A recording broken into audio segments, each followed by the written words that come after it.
that age group in general, what I recommend is focusing on just having fun. So like, you're not going to sit there and like break apart technique. You're just going to like play things that are enjoyable. Ideally playing along to songs that they know. So like, all right, we're going to play through like your favorite pop song on the top 50. Well, we're going to do this thing called a double stroke. So we're going to play just like 2 on each hand.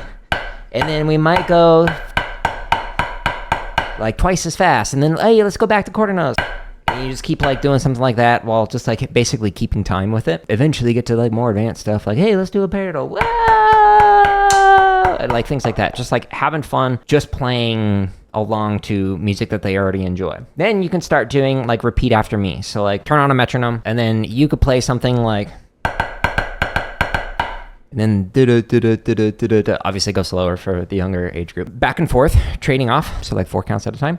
And then you can be like, all right, now it's your turn where you're going to be the person who plays something and I'm going to repeat after you. And so of course they're going to do like goofy stuff and like throw their sticks in the air and like play all kinds of stuff. And you just have fun with that. Go in each time and teach something new that like kind of like builds off slightly off of what they were doing previously. Different rhythms like each day, like focus on, okay, now I'm going to show you like triplets, but you don't even have to like label it as a triplet. There's a difference between a concept and a label. And often educators focus on the label itself without actually focusing on the application of the concept and the understanding of the concept. So they'll like start off a lesson in a way that's like equivalent to reading the entire manual for like a video game when you don't even like need to know, like, I don't even have this superpower yet. Why do I need to know what the buttons are to press that? And I don't even know what context I would use that superpower, etc. So it's the same thing for teaching, is just like introduce the idea and then get them doing the thing. And then after the fact, you can be like, oh, and by the way, that thing is called triplets when you play like 3 at a time, as opposed to like, I'm going to start off with the history of like traditional grip and why this is important for you to know. Beginner drummers just don't care and frankly don't need to know. That's all just like fluff stuff that has no application into the actual playing. And it might be interesting to some students, but most people are there to just hit a drum, not to like learn about like the history of Civil War or to like learn about what things are called, the labels for it. They will develop that interest down the road if you just focus on just like playing fun things. Oh, you like playing fast, do you? Or you like playing really loud, do you?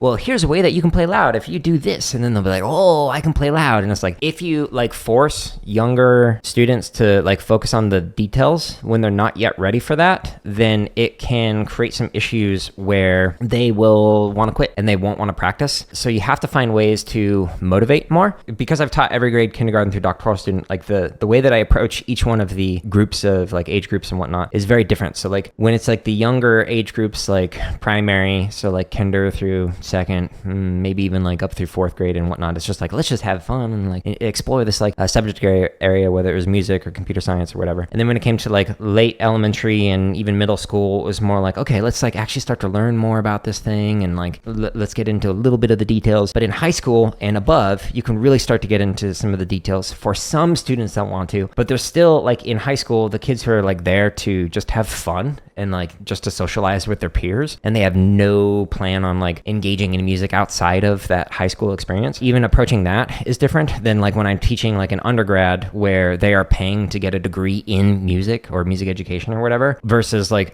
a graduate student who's, some of them are like older than me. Like some of the doc student that I worked with supervised was a few years older than me. So like at that point, it's like, okay, you're paying a lot of money to be here. You're clearly invested in this, so we can really get into the details and whatnot. The higher up you go, the more you can focus on that stuff. But when it's like the younger groups, you really have to focus on the motivation, also balance out the time improving and then the time like socializing for kids. Like you can't just like completely, oh, hey, isolate yourself into a practice room and go practice for like 8 hours a day. That might not be why they're there.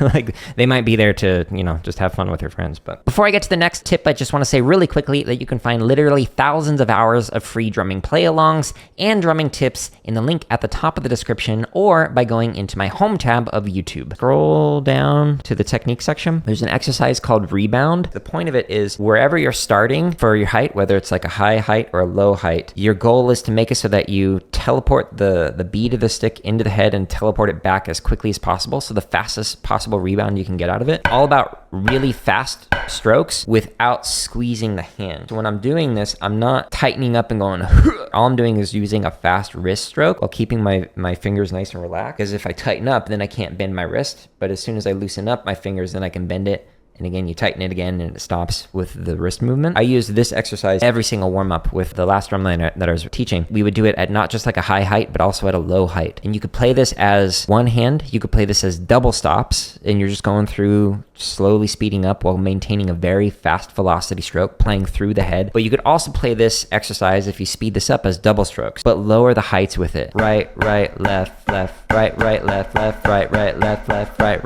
left, left. So it's a great exercise to work on for it. That approach of just like letting it rebound as quickly as possible and having the fastest attack into it with the most relaxed hands might help with that. Another way that you could potentially work on roll exercises, and you can either practice it with like just your wrists, so you're literally just wristing everything, going through the rolls, or just playing at low volume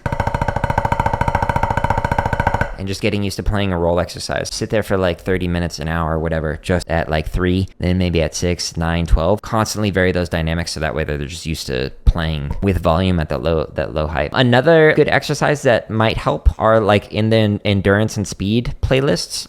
This is also again under technique. Tap pyramid variations, like these could help. So if anyone's unfamiliar with it, it's just a very basic. You start off with alternating, and then you double the amount that you play on each hand, so double strokes, then you double it again, so you do 4s, then 8s, 16s, 32s, 64. The drum lines that I used to teach, we had like headphones like the ones back here hooked up into a mixer. And so we just put on some music and just like jam out to it while just playing. 1 or 2 of the years at band camp, I just like brought out a drum set and kind of like Roger Carter style, I just like sit there and just jam out. So when we were playing like basic stuff like this, like at least we would have like some grooves that were making it more interesting. It just made it so that you could like grind out this technique stuff and like actually have fun with it. Because otherwise, like especially with high school students, some of them can get like bored refining things. One of the ways that you can increase the size of your drum line is by creating what is sometimes referred to as like a B line or like a trainer line, either at your high school that works with the so-called feeder schools, like the middle schools that go into your high school, and then do that as like a recruitment opportunity, but having some way to make it so that younger percussionists or people who want to become percussionists later in their years can actually like jump in at a starting point that works for them without like jumping into the A line where it's like right off the bat you're getting into some harder stuff. So like some way to help train them to just figure out, how do I even hold the sticks? How do I move while holding a drum? Just doing very basic like tracking on the field or whatever. Maybe even not that, maybe just standing and playing. That was one of the ways that I did it at the schools that I worked at. Like we had a variety of percussion ensembles as well that had like a range of different abilities, some really easy ensembles and some very complicated ensembles. And so people could kind of like go into it at their level, but it made it so that we had some people who were like juniors and seniors who had never played before. We actually were able to join because we had the training to help catch them up, basically. So if you wanted to start late, you had that opportunity. But another way to do it is to just have like the drumline go and perform either for your peers at the high school or at the middle school to kind of like, hey, this is a thing that you can do. Make sure you sign up. Here's where you can go on our website where you can learn more. Here's the exercises, blah, blah, blah, blah, blah. All that can help out with that. Know that it takes time. It can take a few years sometimes for you to like build up a program, but it's worth the efforts.